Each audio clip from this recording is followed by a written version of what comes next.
Hello, I'm Rabbi Elton from the Great Synagogue in Sydney, and our personality today is the Baal Shem Tov, born in 1698 and died in 1760.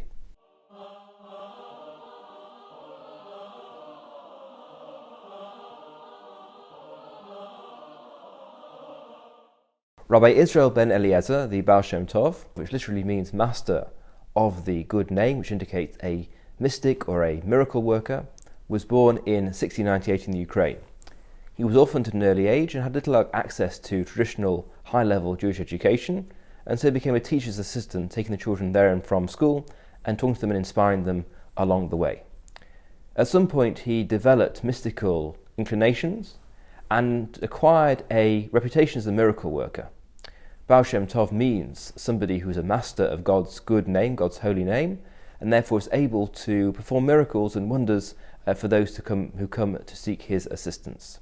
He was in fact some sort of amateur physician and tried to cure those people who were sick, and this was another area of his wonder working, but he became known especially for his ability to communicate with angels, communicate with the spirits and the souls of those who'd passed away, who were yet to be born.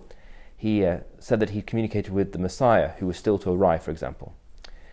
In 1740, in Mezhbuzh, a city in the Ukraine, he began to exercise formal public leadership of a group of disciples, and he taught them about the importance of dveikus, the importance of communion or deep attachment or cleaving with the divine.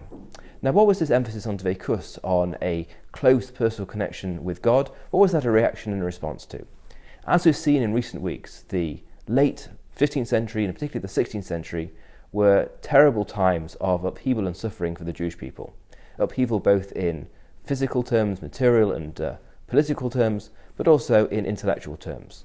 You had the expulsion from Spain. You had the rise of Kabbalah.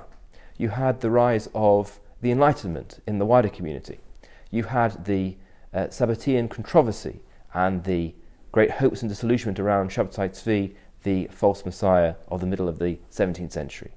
Now, there are many possible responses to this series of terrible events, but one of those was to move away from traditional rabbinic Judaism, to move away from the formality and the rigidity and the hierarchical nature of a religion based on a rabbinic elite, determining and teaching what the rules should be that everyone had to follow, and to emphasize instead a very personal, intense and joy-infused religion.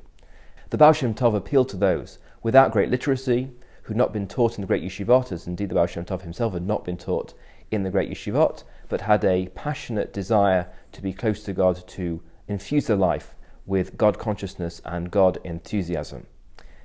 He is the founder, therefore, of Chassidut, of Chassidism, which is a popular way of presenting the teachings of Kabbalah, no longer confined to an elite who are able to study the Zohar and the other mystical writings in the original, but instead presented in a way which everybody can understand and everyone can take part in.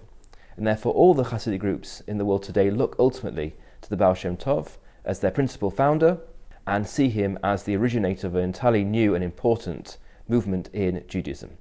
In fact, very little is known about his life, about his career, but his teaching and example is preserved in the Chassidic imagination, and Chassidut remains today one of the most important of all the streams within Orthodox Judaism.